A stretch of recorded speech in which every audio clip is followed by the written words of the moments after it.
जी students, कैसे हैं आप लोग। मैं आपका फिजिक्स टीचर तल्हा उबैद और आज हमने चैप्टर 4 के न्यूमेरिकल्स करने हैं। तो मूव करते हैं अपने फर्स्ट न्यूमेरिकल की तरफ। फर्स्ट न्यूमेरिकल में वो कह रहा है दैट 4.1 में वो कह रहा है a man pushes a lawn mower with a 40 newton force directed at an angle 20 degree downward from horizontal. Find the work done by the man as he cuts a strip of grass 20 metre long.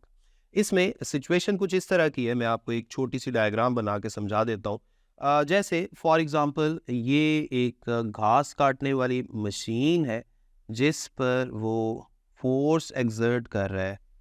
इस तरह से ये force है जिसकी magnitude उसने बताई है 40 Newton. ठीक है। और इसकी वजह से इसने हॉरिजॉन्टली एक घास की स्ट्रिप काटी है इस तरह। इसे आप डिस्प्लेसमेंट यानी डी से जाहिर करेंगे। फोर्स के ऊपर भी वेक्टर का साइन हम लगा सकते हैं। और यहाँ पर जो एंगल कवर हो रहा है फ्रॉम हॉरिजॉन्टल टू डाउनवर्ड, ये एंगल कवर हो रहा है 20 डिग्री।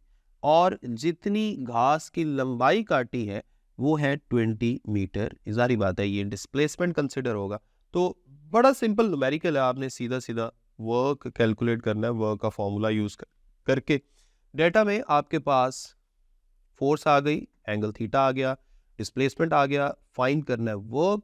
और वर्क फाइंड करने के लिए आप सिर्फ और सिर्फ वर्क का फॉर्मूला ही यूज करेंगे। W is equal to f d cos of theta. F की जगह 40, T की जगह 20 और एंगल थीटा की जगह भी 20। जब आप इसको सिंप्लीफाई करेंगे तो आपके पास फाइनल आंसर आएगा 7.5 इंटू 10⁻²। और वर्क का SI यूनिट क्या होता है? जूल्स। ये आपका फाइनल आंसर आ जाएगा। इसको मैं बॉक्स में लिख देता हूं ताकि आपको याद रहे। ये था आपका फाइनल आंसर। अब हम मूव करते हैं अपने नेक्स्ट न्यूमेरिकल की तरफ। जी सेकंड न्यूमेरिकल में वो कह रहा है अ रेन ड्रॉप का मास गिवन है falls vertically at a constant speed. Constant speed के बारे में याद रखें, बताने का मकसद ये है कि रेन ड्रॉप यूनिफॉर्म वेलोसिटी से फॉल कर रहा है। इसका मतलब है उसका एक्सेलरेशन जीरो है और न्यूटन सेकंड लॉ के मुताबिक अगर एक्सेलरेशन जीरो है तो उस पर लगने वाली नेट फोर्स जीरो है। और अगर नेट फोर्स जीरो है, फर्ज कर ले हम रेन ड्रॉप को इस तरह से कंसिडर कर लेते हैं। इमेजिन करें ये एक स्फेरिकल ड्रॉपलेट है। फोर्स ऑफ ग्रेविटी जो वर्टिकली डाउनवर्ड लग रही है mg, ये इसको डाउनवर्ड ला रही थी, लेकिन इसकी वेलोसिटी चूंकि कांस्टेंट है, इसका मतलब है इसके ऊपर लगने वाली नेट फोर्स जीरो है। और नेट फोर्स जीरो होने का टेक्निकली फिर मतलब ये निकलता है कि फोर्स ऑफ ग्रेविटी के अगेंस्ट जो फोर्स ऑफ फ्रिक्शन है, जो इसकी मोशन के बिल्कुल ऑपोजिट लगेगी, हवा की फोर्स ऑफ फ्रिक्शन, जिसे मैं स्मॉल एफ से जाहिर कर रहा हूँ, ये भी बिल्कुल वेट के बराबर ही है। इसीलिए दोनों एक दूसरे को कैंसिल कर रही हैं और रिजल्टेंट या नेट फोर्स जीरो है। इसीलिए ड्रॉपलेट कांस्टेंट वेलोसिटी से फॉल कर रहा है। ड्रॉपलेट का मैस भी उसने बता दिया है। अब डेटा में कुछ मजीद चीज़ें डिस्कस करते हैं और फिर आगे चलते हैं। वो कह रहा है in falling through height 100 meter how much work is done by gravity and friction. अगर आप फोर्स ऑफ ग्रेविटी के लिहाज से बात करें, फर्ज कर लें ये ज़मीन का लेवल है, ग्राउंड लेवल है। और यहाँ से इसकी जो टोटल हाइट है, जितना इसने फॉल किया होगा, इसको मैं एच से जाहिर कर देता हूँ। और नीचे फॉल करते हुए इसका जो डिस्प्लेसमेंट है, जारी बात है वो भी डाउनवर्ड है। और डिस्प्लेसमेंट और फोर्स ऑफ ग्रेविटी के दरमियान जो एंगल है वो ज़ीरो है, क्योंकि दोनों एक दूसरे की डायरेक्शन में है, दोनों एक दूसरे के अलॉन्ग इनकी डायरेक्शन है। लेकिन अगर आप फोर्स ऑफ फ्रिक्शन और डिस्प्लेसमेंट की बात करें, डिस्प्लेसमेंट डाउनवर्ड है और फोर्स ऑफ फ्रिक्शन अपवर्ड है, यहाँ की अगर बात की जाए तो यहाँ जो एंगल है वो जाहिर बात है दोनों एक दूसरे के ऑपोजिट है, तो इनमें एंगल 180 डिग्री आ रहा है। दो बातें उसने पूछी है, एक फोर्स ऑफ ग्रेविटी की वजह से वर्क और दूसरा फोर्स ऑफ फ्रिक्शन की वजह से वर्क। तो हम क्या करेंगे, हम डेटा में मैस लिख लिया हमने, मैस ऑफ ड्रॉपलेट लिख लिया, हाइट लिख ली। डिटर्मिन क्या करना है, वर्क बाय ग्रेविटी फाइंड करना है और दूसरा वर्क बाय फ्रिक्शन फाइंड करना है। बड़ा सिंपल है, इसमें कोई मुश्किल बात नहीं है। आप क्या करें, सबसे पहले तो वर्क का बेसिक फॉर्मूला लिखें वर्क बाय ग्रेविटी के लिए, मैं वर्क का बेसिक फॉर्मूला लिखूंगा F d cos of angle. अगर मैं फोर्स ऑफ ग्रेविटी की बात करूं तो इसके और डिस्प्लेसमेंट के दरमियान कितना एंगल है, 0। और यहाँ जो वर्क होगा इसे हम WG से जाहिर कर रहे हैं, work under the action of gravity. अब cos 0 जो है ये 1 के इक्वल होता है, फोर्स ऑफ ग्रेविटी की जगह mg आ जाएगा और d की जगह h आ जाएगा। टोटल जो डिस्टेंस उसने फॉल किया है उसकी जगह h आ गया और cos 0 की जगह 1 आ जाएगा। मैस की जगह वैल्यू पुट करें 3.35 multiplied by 10 raised to power -5, g की जगह 9.8 और हाइट की जगह 100। तो इस तरह से आपका जो आंसर आएगा दैट वुड बी 0.0325 और ऐसा unit of work is joule. ये आपका फर्स्ट पार्ट का आंसर आ गया जिसको मैं यहाँ पे हाईलाइटेड फॉर्म में लिख देता हूँ। ये है work under the action of gravity, ये पार्ट 1 का आंसर।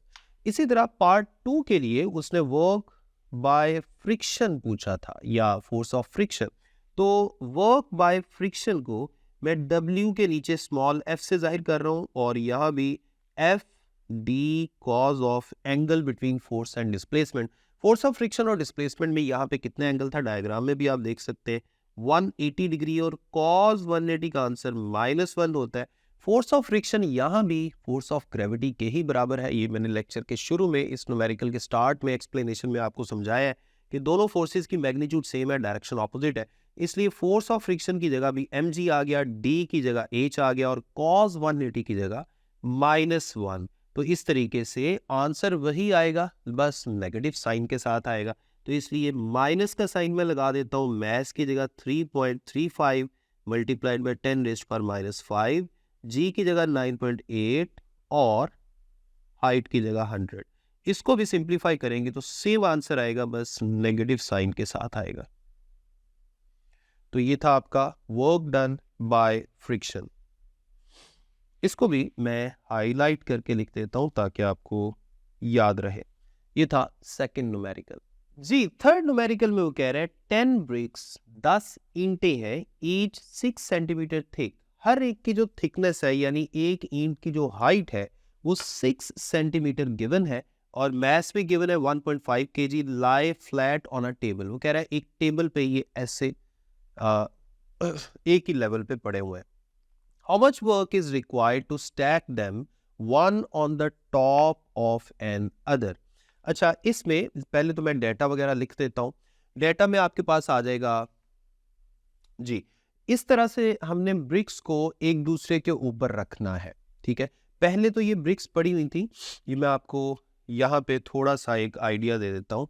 अगर ये टेबल है तो टेबल के ऊपर ब्रिक्स ऐसे ऐसे पड़ी हुई हैं, सारी ब्रिक्स एक ही लेवल के ऊपर पड़ी हुई है, ठीक है, 10 की 10 ब्रिक्स। लेकिन उसने हमसे ये कहा है कि आपने इन सारी ब्रिक्स को एक दूसरे के ऊपर रखना है और इसके लिए टोटल कितना वर्क आपको करना पड़ेगा। एक बात ज़हन में रखें कि जो पहली ब्रिक है, जो सबसे नीचे वाली ब्रिक है ये वाली, इसको तो बिल्कुल नहीं उठाना पड़ा, इसका मतलब है इसके लिए कोई भी वर्क नहीं करना पड़ा। जो दूसरी ब्रिक है उसको कितना उठाना पड़ा, जितना पहली ब्रिक की हाइट है, यानी और हम ये भी जानते हैं जितना हम वर्टिकली अप किसी ऑब्जेक्ट को उठाते हैं against the action of gravity, उसके लिए जो वर्क करना पड़ता है वो mgh होता है, यानी mg मल्टीप्लाइड बाय हाइट, यानी पोटेंशियल एनर्जी की फॉर्म में स्टोर होता है। अगर मैं सेकंड ब्रिक की बात करूं तो इसको h हाइट तक उठाना पड़ा, इसका मतलब है mgh वर्क हुआ होगा। अगर मैं थर्ड ब्रिक की बात करूं तो इसको 2h हाइट तक उठाना पड़ा, 2 ईंटों जितनी हाइट, तो ये वर्क 2 mgh हुआ होगा। इसी तरह फोर्थ ब्रिक की अगर बात की जाए तो इसके लिए जो वर्क है वो 3 mgh up to so on. अगर मैं 10th ब्रिक की बात करूं तो इसके लिए जो वर्क है वो 9h हाइट तक उठाने के लिए करना पड़ा, तो वो कितना बनेगा 9 mgh, 9 mgh ये वर्क करना पड़ा होगा। तो डाटा को मैं लिख लेता हूं, उसके बाद हम इसको ज़्यादा अच्छे से कर लेते हैं। Mass of each brick given है, हाइट ऑफ ईच ब्रिक, इस हाइट को हम आगे चल के इसको मीटर में भी कन्वर्ट कर लेंगे और नंबर ऑफ ब्रिक्स है टोटल 10, फाइंड क्या करना है, work done by placing them one on the top of an other, ये हमने फाइंड करना है। अब एक काम करते हैं और वो ये कि हम इस हाइट ऑफ ईच ब्रिक को सेंटीमीटर से मीटर में कन्वर्ट कर लेते हैं। जब आप 100 से डिवाइड करेंगे तो ये मीटर में कन्वर्ट हो जाएगा, यानी 0.06 मीटर ये आपके पास बन जाएगा। तो करना हमने क्या है, हमने इन सारी ब्रिक्स को जैसे लेक्चर के स्टार्ट में मैंने आपको बताया एक दूसरे के ऊपर रखना है और टोटल वर्क कैलकुलेट करना है।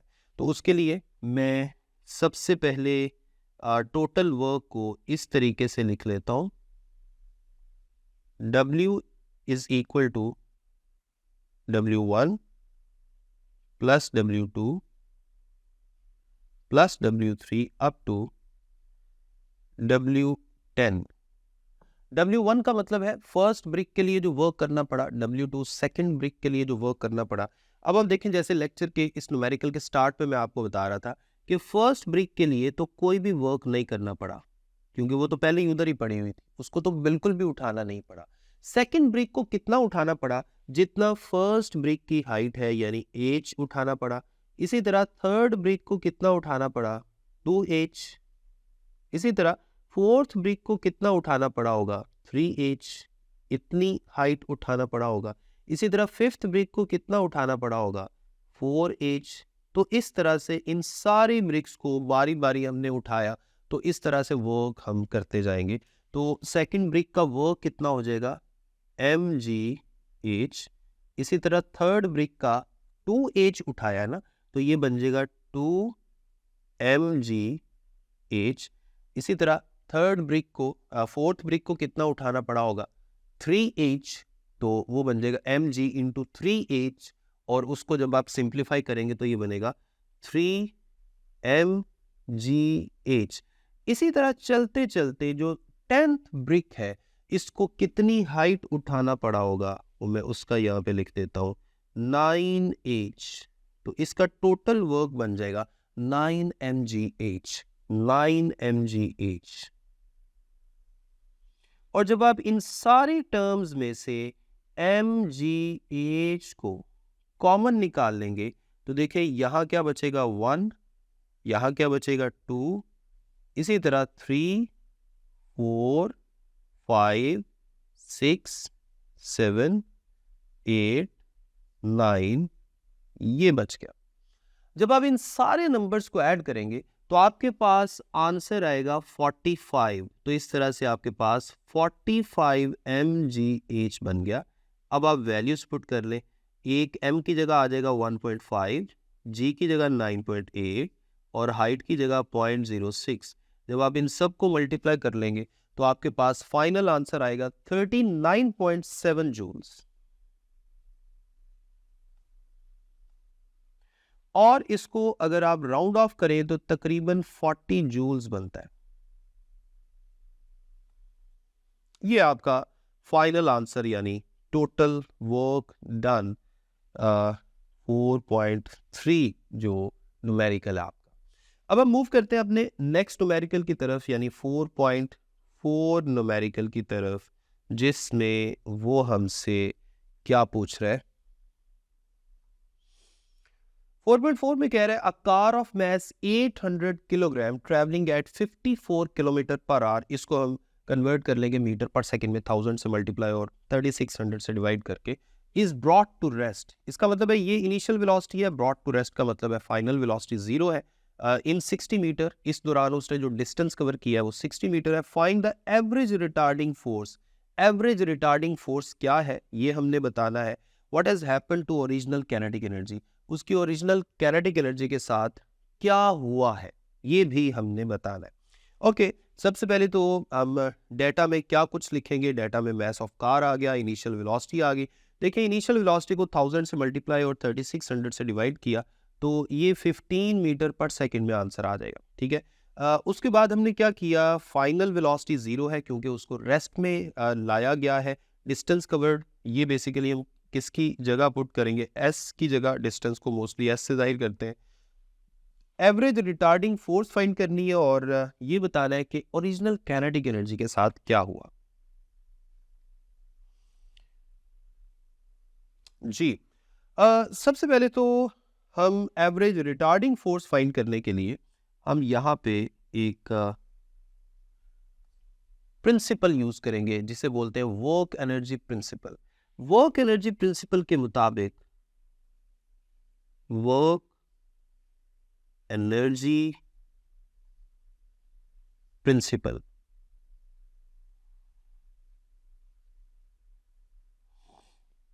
वर्क एनर्जी प्रिंसिपल के मुताबिक हम लिख सकते हैं वर्क डन यानी F D is equal to change in kinetic energy, यानी फाइनल काइनेटिक एनर्जी पहले आ जाएगा हाफ एम वी एफ का स्क्वायर यानी final kinetic energy minus initial kinetic energy यानी हाफ एम वी आई का स्क्वायर।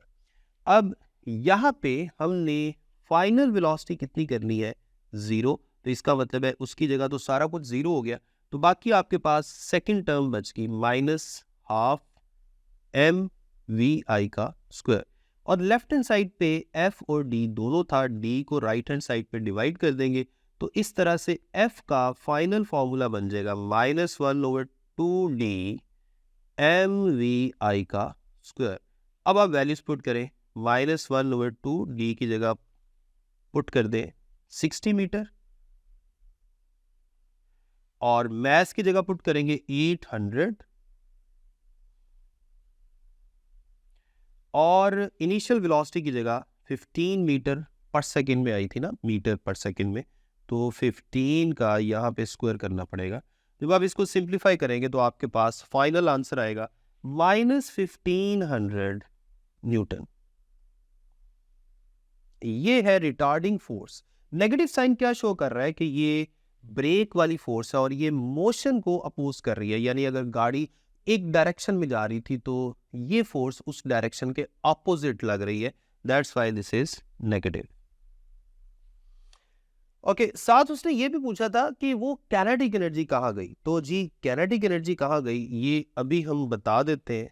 काइनेटिक एनर्जी कहाँ गई, गौर करें जी, ये काइनेटिक एनर्जी कहाँ गई यहां मैंने लिखा भी है, it's original kinetic energy has been used to do work against friction. और फ्रिक्शन किसके दरमियान है, between brake shoes and drum of wheel. जो ब्रेक शू होते हैं ना, जब हम गाड़ी चलती गाड़ी पे ब्रेक लगाते हैं तो ब्रेक शू और ड्रम के दरमियान जो गाड़ी के व्हील का ड्रम होता है उसके दरमियान एक फ्रिक्शनल फोर्स की वजह से गाड़ी रुक जाती है। अब गाड़ी जब रुक रही होती है तो जो गाड़ी के अंदर काइनेटिक एनर्जी है, ये काइनेटिक एनर्जी यूज हो रही होती है उस गाड़ी के अंदर फ्रिक्शन के अगेंस्ट वर्क करने में यूज हो रही होती है, यानी फ्रिक्शन को ओवरकम करने के लिए वर्क करने में यूज हो रही होती है। और ये वर्क या ये काइनेटिक एनर्जी उसके बाद हीट एनर्जी की फॉर्म में अपीयर होती है। और ये हीट एनर्जी किस किस के दरमियान होती है या कहाँ पे पैदा होती है, गाड़ी के अंदर जो ब्रेक शू है वहाँ पे ये हीट एनर्जी पैदा होती है। और अगर आप उसको ओपन करके देखें तो वो अच्छा वाला आपको हीटेड फील होगा, इवन हाथ लगाने पे अच्छा वाला हाथ जल भी जाएगा। तो ये था फोर्थ न्यूमेरिकल का फाइनल आंसर। अब हम मूव करते हैं अपने फिफ्थ न्यूमेरिकल की तरफ। फिफ्थ न्यूमेरिकल में वो कह रहे हैं 1000 kg automobile at the top of an incline 10 metre high. Incline plane है, साथ साथ मैं डायग्राम बनाता जाता हूं ताकि आपके लिए मुश्किल ना लगे आपको। फर्ज कर लें ये एक इंक्लाइन प्लेन है, ये जमीन का सरफेस है। इंक्लाइन प्लेन की जो हाइट है वो इस तरह से वर्टिकल हम कंसिडर कर लेंगे और ये उसने बताया है 10 मीटर। लेकिन इंक्लाइन प्लेन की जो लेंथ है वो जारी बात है वो तो इस तरफ आएगी। इस लेंथ को मैं एस से जाहिर कर रहा हूं और इसे मैं पाथ लेंथ भी कहता हूं। इसे पाथ लेंथ इसलिए कह रहे हैं क्योंकि जो ऑटोमोबाइल है वो इसी के ऊपर स्लाइड करके नीचे आ रही है। इसका मतलब है उसके पाथ की यही लेंथ है जहां जहां से मूव करके वो गई है। अच्छा, फिर वो क्या कह रहा है, what is the speed at the bottom of incline if average retarding force due to friction is 480 newton. वो कह रहा है कि यहाँ पे एक फ्रिक्शनल फोर्स भी एग्जिस्ट कर रही है, और जाहिर बात है वो फ्रिक्शनल फोर्स मोशन के ऑपोजिट होगी। गाड़ी इस तरफ मूव कर रही है और फ्रिक्शन की फोर्स जाहिर बात है मोशन के ऑपोजिट होगी। फ्रिक्शन की फोर्स को मैं स्मॉल एफ से जाहिर कर रहा हूँ, और ये कितना उसने बताया है, 480 न्यूटन। जाहिर बात है पहले ऑटोमोबाइल यहाँ पे थी, यहाँ से रोल करके नीचे आई यहाँ पे, और यहाँ उसकी जो भी स्पीड है वो हमने बतानी है। अब इसका डेटा हम स्टेप वाइज लिख लेते हैं। डेटा में क्या कुछ आएगा, mass of automobile 1000 kg, height of an incline, length of incline जिसे एस से जाहिर किया गया है, एवरेज रिटार्डिंग फोर्स गिवन है, और फाइंड क्या करना है, speed of automobile at the bottom v। ये स्पीड हमने फाइंड करनी है। तो बड़ा सिंपल है जी, बहुत सिंपल है। इसमें हम क्या कुछ करेंगे, इसमें सबसे पहले तो वो जो law of conservation of energy का हमने एक फॉर्मूला लिखा था वो हम यहाँ पे यूज करते हैं। Potential energy at top is equal to kinetic energy at bottom plus work done against friction. और वर्क डन अगेंस्ट फ्रिक्शन को ओपन करके हम ऐसे भी लिख सकते हैं, friction multiplied by path length, friction multiplied by path length. अब आप देखें पोटेंशियल एनर्जी एट टॉप से क्या मुराद है। अगर आप गौर करें तो इस जगह पे इस ऑब्जेक्ट के पास सिर्फ कौन सी एनर्जी है, पोटेंशियल एनर्जी, और इस जगह सिर्फ कौन सी एनर्जी है, काइनेटिक एनर्जी। और रास्ते में स्लाइड के ऊपर से स्लाइड करते हुए उसकी पोटेंशियल एनर्जी का कुछ हिस्सा वर्क डन अगेंस्ट फ्रिक्शन में भी इस्तेमाल हुआ है। इसलिए हम law of conservation of energy को इस तरह से लिख लेते हैं, total potential energy at top is equal to kinetic energy जो बॉटम पे आके हमको मिली और वर्क डन अगेंस्ट फ्रिक्शन। ठीक है, अगर टॉप पे पोटेंशियल एनर्जी 20 थी, बॉटम पे आके काइनेटिक एनर्जी 15 हमें मिल रही है, तो बाकी 5 कहाँ यूज हुई होगी, जाहिर बात है वर्क डन अगेंस्ट फ्रिक्शन। तो ये बेसिक फार्मूला मैंने लिख लिया है। अब इनके जनरल फार्मूला आप यहाँ लिख सकते हैं और बाद में अपनी मर्जी का फार्मूला बना सकते हैं। पोटेंशियल एनर्जी की जगह mgh आ गया, काइनेटिक एनर्जी एट बॉटम की जगह half mv square plus f into path length को मैंने s के साथ जाहिर किया हुआ है, तो इस तरह से आप f इंटू एस को इस तरफ ला के माइनस कर दें, तो हाफ mv स्क्वायर किसके इक्वल आ जाएगा, mgh minus f into S, क्योंकि ये दूसरी तरफ जाके माइनस हो गया। अब टू राइट हैंड साइड पे मल्टीप्लाई होगा और m डिवाइड होगा, तो इस तरह से 2 over m right hand side पे चला गया, और mgh minus f into S ये ब्रैकेट के अंदर आ गया। अब दोनों तरफ स्क्वायर रूट लेंगे तो आपके पास कुछ इस तरह की सिचुएशन बन जाएगी, ये स्क्वायर इस स्क्वायर रूट से कैंसिल हो गया, और v की वैल्यू आपके पास आ जाएगी ये। और अब यहाँ पर आप वैल्यूज पुट करें, m की जगह आप पुट करेंगे 1000, mass of automobile 1000 multiplied by g की जगह 9.8, हाइट की जगह 10, माइनस फ्रिक्शन की जगह 480 मल्टीप्लाइड बाय s की जगह 100। जब आप इन सारी चीज़ों को सिंप्लीफाई करेंगे तो आपके पास स्पीड का जो आंसर है वो आएगा 10 मीटर पर second, speed of automobile on reaching the bottom. ये आपके पास स्पीड का आंसर आ गया। ओके